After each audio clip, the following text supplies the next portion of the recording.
Hello everyone, welcome again आपके अपने YouTube channel पे। मैं डॉक्टर निखत फातिमा, गायनिकोलॉजिस्ट। आज का टॉपिक बहुत इंपॉर्टेंट टॉपिक है। प्रेगनेंसी में कुछ ऐसे सिम्टम्स होते हैं जो हमें लगते हैं ये आम सिम्टम्स होते हैं, लेकिन प्रेगनेंसी के दौरान कुछ ऐसे सिम्टम्स हमें बिल्कुल भी इग्नोर नहीं करनी चाहिए, जो हमारे और हमारे होने वाले बेबी के लिए काफ़ी खतरनाक साबित हो सकता है। प्रेगनेंसी के दौरान हमें बहुत सारे सिम्टम्स दिखाई देते हैं। उनमें से प्रेगनेंसी के कुछ आम सिम्टम्स होते हैं, जिसमें वॉमिटिंग है, पेट का दर्द होना है। ये प्रेगनेंसी में आम सिम्टम्स होते हैं। लेकिन हम आज जानने वाले हैं प्रेगनेंसी में ऐसी कौन सी सिम्टम्स होती है जिसे हमें इग्नोर बिल्कुल भी नहीं करनी चाहिए। First symptoms, vomiting. प्रेगनेंसी में जी मिचलना, उल्टी होना, कुछ खाने का मन नहीं होना, ये प्रेगनेंसी में आम सिम्टम्स होते हैं। लेकिन हर बार हर वक्त हम कुछ भी खाते हैं, वॉमिटिंग हो जाता है, बहुत ज़्यादा वॉमिटिंग होता है, तो हमें ये चीज़ इग्नोर नहीं करनी चाहिए, फ़ौरन डॉक्टर से मिलना चाहिए। सेकेंड सिम्टम्स, पेट में दर्द होना।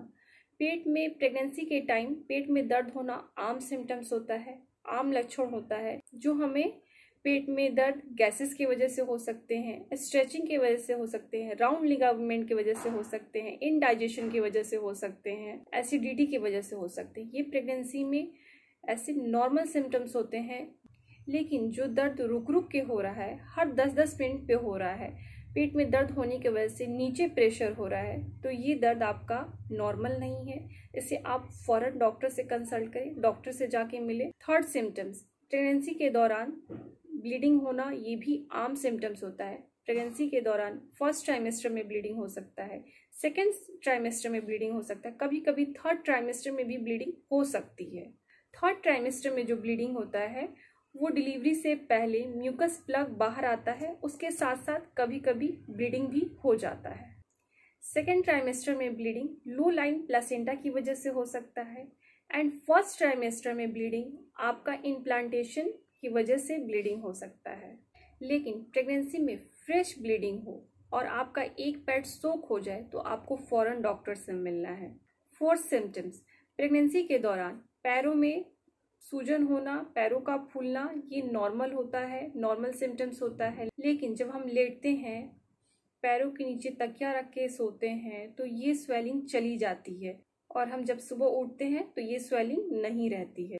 सो के उठने के बाद भी अगर आपके पैरों में स्वेलिंग होती है तो आपको अपने डॉक्टर से मिलना ज़रूरी होता है। ये स्वेलिंग कभी कभी आपके थायराइड की वजह से हो सकती है, शरीर में खून की कमी की वजह से हो सकती है, या फिर ब्लड प्रेशर के बढ़ जाने की वजह से ये स्वेलिंग होती है, किडनी डिजीज की वजह से ये स्वेलिंग होती है। तो इसे इग्नोर नहीं करनी चाहिए, आपको डॉक्टर से अपना सलाह ज़रूर लेना चाहिए। फिफ्थ सिम्टम्स, अगर थर्ड ट्राइमेस्टर में आपके सर में ज़्यादा दर्द रहता है, आपके सीने में जलन रहता है, दिखने में परेशानी होती है, तकलीफ होती है, तो ये सिम्टम्स आपके ब्लड प्रेशर के बढ़े होने की वजह से हो सकती है। तो इसमें भी आपको अपने डॉक्टर से जाकर के मिलना होता है, क्योंकि ये सिम्टम्स ब्लड प्रेशर के बढ़े होने की वजह से हम इग्नोर करते हैं तो हमें प्रेगनेंसी के दौरान झटके आने की शिकायत हो सकती है। सिक्स्थ सिम्टम्स, जब प्रेगनेंसी के दौरान आपको सांस लेने में तकलीफ होती है, लेटते टाइम सांस लेने में तकलीफ होती है, बैठते टाइम भी सांस लेने में तकलीफ होती है, तो आपको अपने डॉक्टर से ज़रूर मिलना चाहिए, इसे हम इग्नोर नहीं करनी चाहिए। सेवन सिम्टम्स, जब आपको प्रेगनेंसी के टाइम पेशाब करने में यानी कि यूरिन करने में आपको जलन हो रही है, फीवर रह रहा है, पीठ में दर्द रह रही है, तो आपको ये इग्नोर नहीं करनी चाहिए, आपको इसमें भी डॉक्टर से मिलना ज़रूरी होता है। तो इसका संकेत है किडनी में आपके इन्फेक्शन हुआ है, जो यूरिन के ज़रिए यूरिन का इन्फेक्शन किडनी तक पहुंचा है, इस वजह से ये प्रॉब्लम्स होती है, तो आप इसे इग्नोर ना करें। 8 सिम्टम्स, प्रेगनेंसी के दौरान अगर आपकी बेबी का मूवमेंट कम मिल रहा है नॉर्मल के कंपेयर में, पहले बच्चे की हलचल ज़्यादा होती थी, अब बच्चे की हलचल कम हो रही है, तो भी आपको इग्नोर नहीं करना है, फ़ौरन अपने डॉक्टर से मिले।